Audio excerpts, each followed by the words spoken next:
Hello, welcome back to another podcast, and it is podcast number 15 now. Yes, I can't believe it either.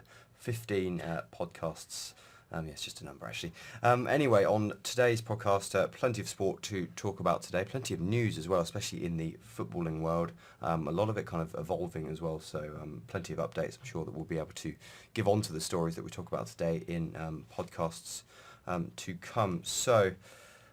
yes, it is week 5 at university now, so we're pretty much halfway through already this term, and there are some strikes to come, so that's going to shorten our term even more, but it doesn't mean that we won't be doing the podcast. We're not striking, don't worry. Although next week there will be no podcast. We'll just talk about that towards the end of the session today. So, yeah, a bit of an update on our studies. Shorthand. We're both at 90 words per minute. I'm not transcribing for that long. 90 words per minute, shorthand. We both failed on Monday, but we'll see how it goes. We'll get to 100. We said this morning we have 14 attempts to go and 2 tests to pass until we reach 100 words per minute. Yeah, I was at 50. About 2 weeks ago, and then passed 2 tests in a week, and now I'm at 90. So that's the way it goes sometimes, I guess. But judging on the test yesterday, it's going to take a while for us to get up to speed. But yeah, it's been interesting shorthand. But anyway, talking a bit less about that, straight on to football. And Kris, so with Spurs, do you want to start with the big news of the day? The big news of the day is that Son Heung-min has broken his arm, apparently. Some claim it to be an elbow injury, but the facts are that he will miss a number of weeks. He will be sidelined for a considerable amount of time, which is good news for you, Sam, isn't it? Especially considering the FA Cup clash against Norwich. That's a big boost. No Harry Kane, no Son. Hopefully we're both going to be going to that game, although I think I'm going to have to sit in the home end, aren't I, if you can get me a ticket. It'd be interesting because I think Norwich will definitely be up for that game, and we've already won twice away from home in the Cup. So, I'd give us a chance there, depending on sort of the situation of Spurs, whether they get anything out of the next few games as well. They've got a couple of tough ones, haven't they? Yeah, definitely. Champions League and then Chelsea. Chelsea are away. But tell me about your heart rate on Sunday afternoon.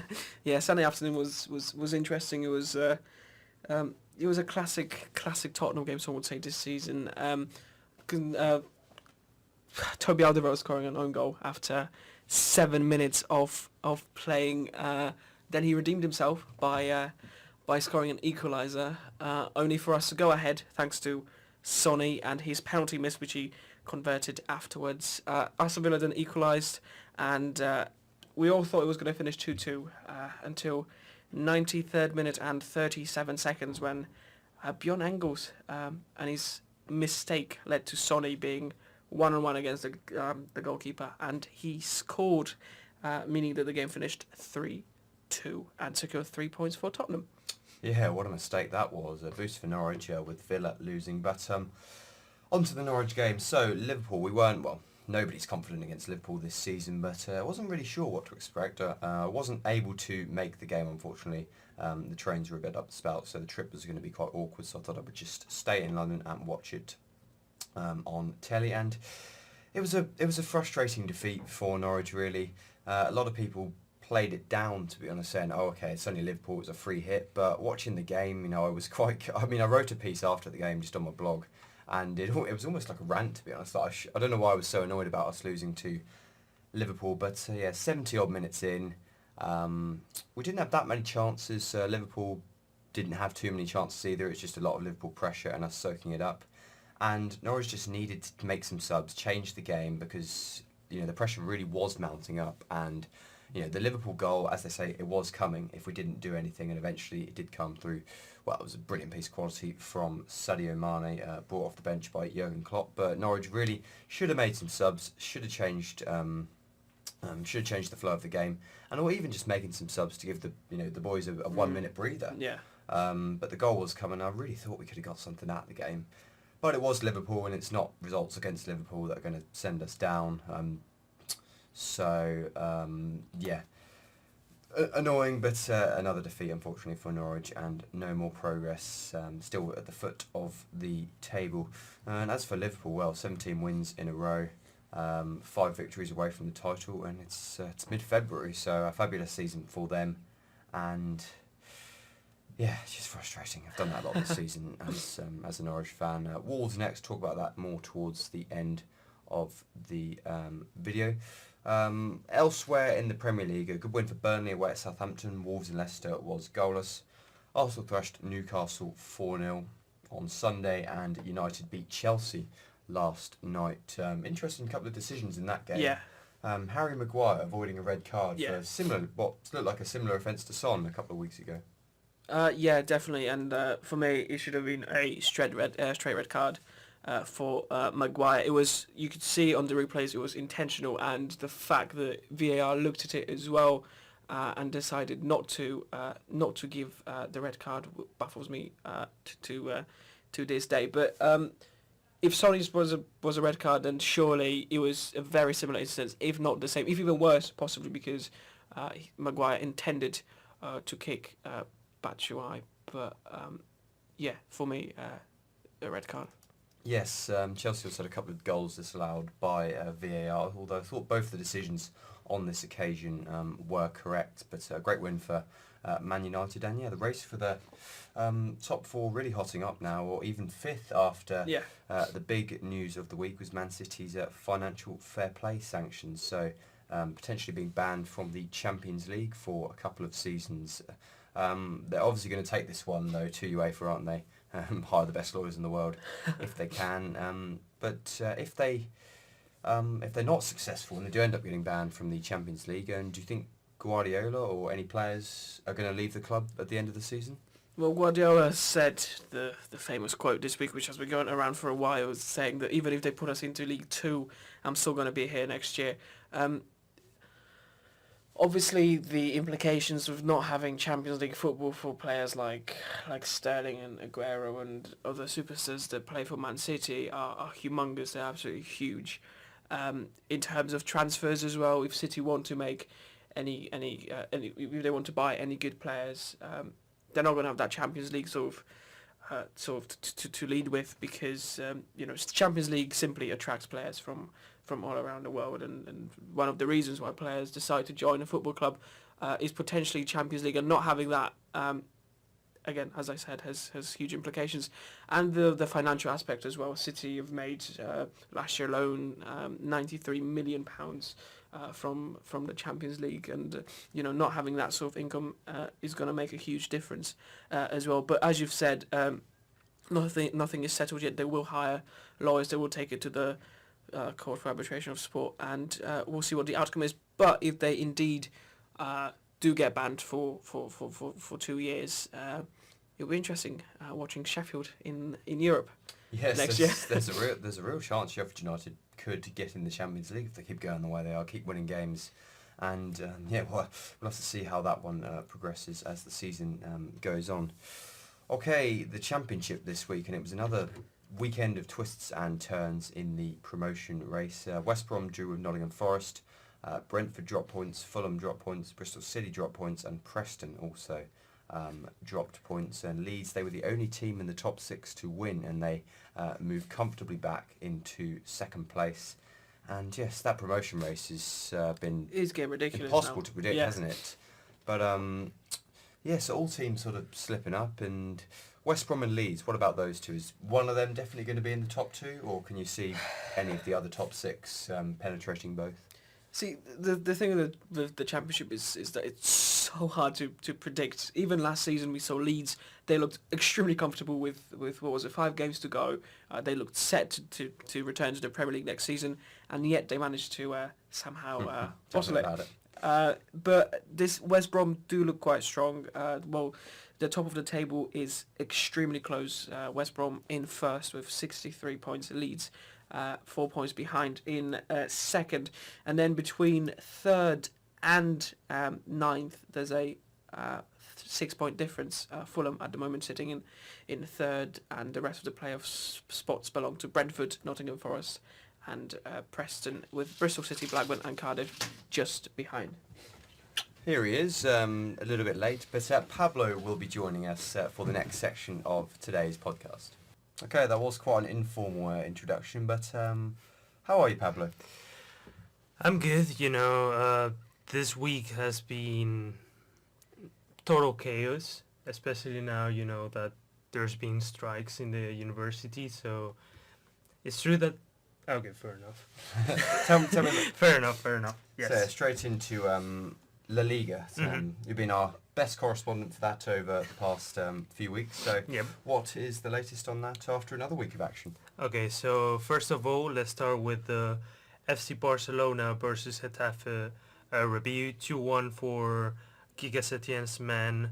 It was a close game between the second and third place in La Liga, but Leo Messi once again was decisive after an exquisite pass to Antoine Griezmann for the opener, and then a second from Sergio Roberto, which were just enough to secure an important home win, despite an outstanding goal from Angel Rodriguez, who, because of the latest Dembele injury, he has been scouted as a possible replacement for him. And then also an interesting fact is how Leo Messi is not scoring many goals in the recent matches, but he has 6 assists in his last 3 games, and that makes 12 assists in the league and 15 in all competitions. And now let's go with the Real Madrid versus Celta de Vigo match on Sunday, which in my opinion, for a Barcelona fan, it's great because right now Real Madrid is first with 53 points, Barcelona second with 52, so now it's closer than ever. Obviously, Zinedine Zidane is not happy that he dropped 2 important points after drawing with Celta de Vigo 2-2. Russia striker Esmolov opened the scoring for Celta inside 7 minutes, but then Real Madrid turned the match on its head in the second half through Toni Kroos strike and Sergio Ramos penalty. That guy loves to score goals. But then finally Celta came back with a late Santi Mina goal from a beautiful former Barcelona Denis Suarez sublime pass. So that's pretty much what happened on La Liga, apart from the Valencia and Atletico Madrid match, was a total fun game to watch. 2-2 draw, and then Sevilla and Espanyol did draw as well, which means that Getafe is still third, even if they lost against Barcelona and they still won the Champions League qualification places. So the table then, so Madrid first, 53 points, Barcelona second, 52 points. Yep. It's going to be a tight one then, going down to the finish. So you'd love Barcelona to win, wouldn't you? I would love Barcelona to win. Obviously, you know how they changed Valverde in middle season. They got Quique Setién really quick. Then obviously he's like starting getting his ideas into the players. Obviously it's not going to be easy to get the Champions League and La Liga. I believe we can get La Liga, but if we don't get anything, in my opinion, it's well deserved. Okay. Very good. Thank you very much for that. Moving on, we'll return to football towards the end of the podcast as usual. England's cricket tour of South Africa, it has finally come to an end after almost 2 months of fascinating cricket, and it concluded with 3 2020s, all of which were phenomenal adverts for the game, really, if you were able to watch them. The first one went to the hosts by just 1 run, but England got their revenge in the second by recording a narrow 2-run victory. The third one, that was an equally pulsating encounter where England chased 223 with an over to spare. Yes, Owen Morgan, he was the hero with the bat, smashing an unbeaten 57 off just 22 balls with 7 sixes. That was brilliant viewing. I remember watching that on Sunday afternoon.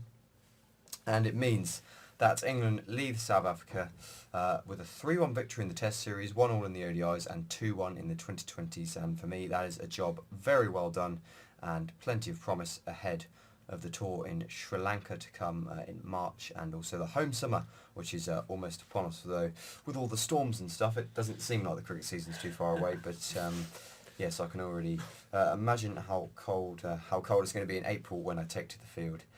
But yeah, we'll think about that a bit closer to the time. Bit of snooker, the Welsh Open, one of the home nations series tournaments. It was Sean Murphy, he was the winner this time. He beat Kyron Wilson in the final. Wilson had previously ousted Ronnie O'Sullivan in the semi-final, but he was beaten 9-1 by Sean Murphy in what was a superb performance, pretty much faultless, at the Motorpoint Arena in Cardiff. He took a 4-0 lead in the first session and had extended his advantage to 7-1 by the evening session, so you'd be gutted if you had tickets for that evening session, as you weren't likely to see much snooker, and that was the case as he wrapped up victory just 2 frames later, and breaks of 102, 108, 134 in the match, and Kyron Wilson never looked like coming back. 37-year-old takes home £70,000 first prize, and that's a 9th ranking title to his career successes. On the other side, we've got the Premier League darts, and it was night 2 in Nottingham. It was another historic night for women's darts as Fallon Sherrock competed as the challenger, playing Glenn Durrant, and became the first woman to play in the Premier League, and almost came away with victory, getting 6-4 up before Duzza pegged her back to get himself a point and draw 6-all. Michael Van Gerwen and Rob Cross were the other winners on the night, with victories over Daryl Gurney and Nathan Aspinall respectively, and the ties between Gerwin Price and Michael Smith and Peter Wright and Gary Anderson, they were 6-all draws as well. So yes, the Premier League, 16 weeks I believe, so loads of action to come until May, so we'll have frequent updates on that each week. The Premier League returns this weekend, and we've got a full weekend of action this time, no winter break, and it starts at 12 on Saturday. Big game for you boys, Chris. Yeah, huge game against Chelsea away at Stamford Bridge. Huge implications for the top 5 should we say this season. Tottenham at the moment sitting in 5th, just 1 point behind Chelsea, who are in 4th. The weekend is going to be very big when it comes to the top 5, because Man City will also face Leicester on the same day at 5:30. Yes, Norwich, it's another tough game. It's pretty much, well, we've got 2 more, I'd say, very tough games to go, and then it does get a bit simpler, although in the Premier League, certainly for us, every game is a tough game. Wolves away this weekend. Wolves, one of those teams, I think they are playing this week, aren't they? So that might help us a little bit. But when they turn up, they're pretty much capable of beating anyone, but they can go off the boil sometimes just due to playing so many games. So yeah, Sunday 2 o'clock, bit of an awkward game. That one, awkward kick-off time, but should be able to watch it. Not too confident again, but I say definitely take a point away from home. If we can get, well, I mean, Wolves and then Leicester the week after, we can somehow get 4 points out of that, or even win one of those. Win one is better than drawing 2 effectively. So I'd take a draw. Especially with right Wolves now as well, looking at the past results, they're not doing that well at the moment. Last 5 games, they've got 2 draws, 2 losses, and a win against Southampton away. So not too bad for you boys. Okay, more La Liga action this weekend. So important games to watch: FC Barcelona versus Eibar, which I think Barcelona should win this one. Should be an easy game. It's gonna be at home in the Camp Nou, and obviously it's gonna be a little bit more as a preparation to the 2 matches that they're gonna come the week after: Napoli in the Champions League, and then El Clasico, which I'm expecting to be a good one. And then probably the other 2 games to watch in La Liga are Getafe versus Sevilla, the 3rd place against the 5th place. Only 2 points difference between them. 42 for Getafe, 40 for Sevilla. But also Atletico Madrid has 40 points. And if they win Villarreal, they probably could get into the 3rd place, into those Champions League spot, if Sevilla is able to win Getafe. You can I just dropped my phone. You can pick your I just phone, dropped my phone. No worries. But yeah, if they win Atletico could get on third place. One thing I noticed a lot about La Liga is the kickoff times are like all over the place, aren't they? Especially on a Sunday, you've got one game at 12 o'clock. Yeah, I think prefer, although we like to watch our teams on TV every now and again, True. I just like the Saturday 3 o'clock 3 kind of o'clock, slot, but Yeah. La Liga it's sort of 12 o'clock, 2 o'clock, 7 o'clock, 9 o'clock. 12 I o'clock, think- 11 o'clock. It's just they mess us so much. It's just for the most important games because they're gonna be seen internationally. They put them on normal times, which are like 3 o'clock or even 4 o'clock, and then maybe 8 or 9. But then the ones that are just smaller, they just keep them for the morning. I guess it depends if you're a fan of Eibar or Barcelona. You're gonna see something. Champions League returns this week, all the games so kicking happy, off so at happy, so 8 happy o'clock for that. across Tuesday and Wednesday, starting with Tuesday, Atletico Madrid against Liverpool and Dortmund v PSG. Two Very interesting. Pretty game. good I'm games watching there. both at the same time. Yes, that's not a bad show. Yeah, the Atletico versus Liverpool one will be very interesting, especially with Atletico at home. If they can get a result, we were talking with Sam about this morning. If they could get the result at the Wanda Metropolitano and then score a goal away at Anfield, anything could happen. The Dortmund versus PSG game, we're expecting a few goals in that game. Hopefully, it'll be a very offensive game, we think, but we will Wait, see is what it happens. in Germany or in Paris? So it's in Dortmund on tonight.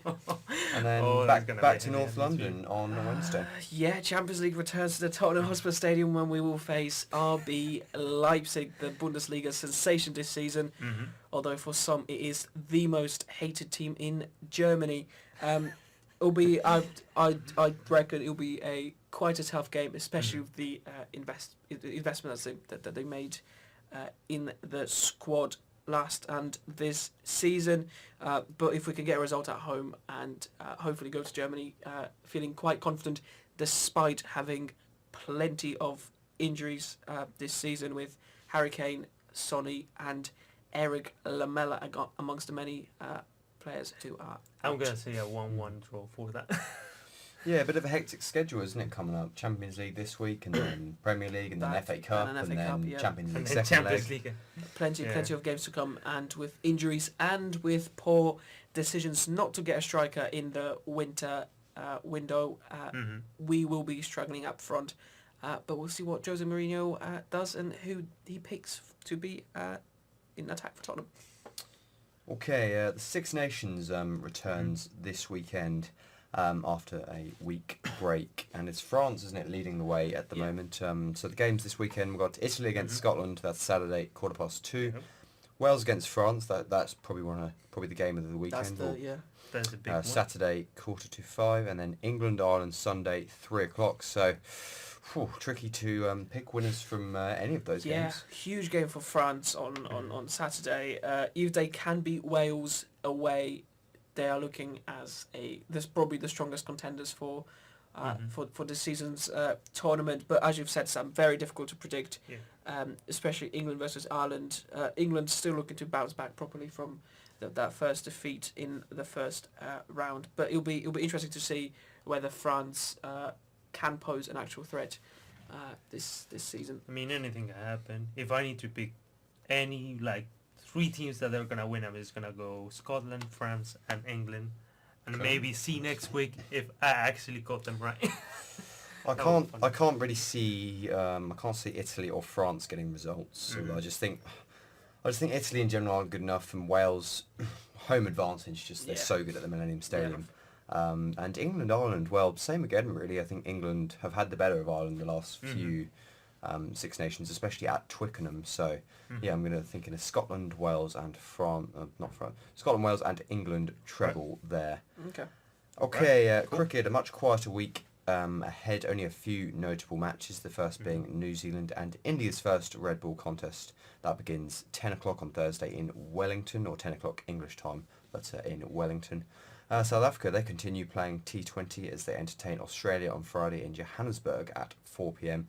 And England, they can finally rest for a few weeks, or however long that is for their regime after a hectic tour started on Boxing Day and only finished last Sunday. So, with the schedule that cricketers have nowadays, It's no surprise that we need to make so many changes sometimes.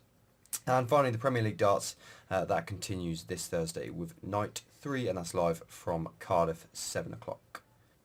That wraps up podcast number 15, and as we mentioned at the start, there will be no podcast next week. It is our reading week, so Kris, you're heading back on. You're heading back home for a few days. I'm heading back home, and the thing I'm looking forward to the most is watching the Champions League on a big screen, to be honest, on my massive TV. Write a few match reports, and then come back and tackle on the news days, which we have incoming next term. Oh yes. I've got I'm pretty much working every day next week, so hopefully be earning a decent amount of money, and I'm looking to go to a couple of games as well. Thinking about going to QPR Derby on the Tuesday, Fulham Swansea on the Wednesday, and then going back to Norwich on the Friday to watch them play Leicester. So potentially 3 football games in the space of 4 days for me. Pablo, plans for reading week? Plans for reading week, probably, I have all my work done. I'll just start preparing some stuff for sports, and then definitely I'm just gonna stay at home, chill, do some match reports as Kris said as well, and watch Champions League all day. Sounds good. Thank you very much for listening to this latest podcast. Yes, we will be back in 2 weeks' time. Yeah. Should be on the Monday, if not then on the Tuesday. We will let you know on that one. But thoroughly enjoyed these first 5 weeks. It's been a pretty tough few weeks at university. Well, shorthand in particular. But always good to That's always tough. always good to keep talking about the world of sport. And I'm sure we'll have some updates on some of these stories that we've talked about today, especially that with Man City and what's going on there. And yes, to make up for missing. Next week we'll be talking about the action that happens this weekend in a couple of weeks too. So the Six Nations and obviously Norwich Wolves and Tottenham against Chelsea. But until then, it's goodbye for a couple of weeks. Goodbye. And goodbye.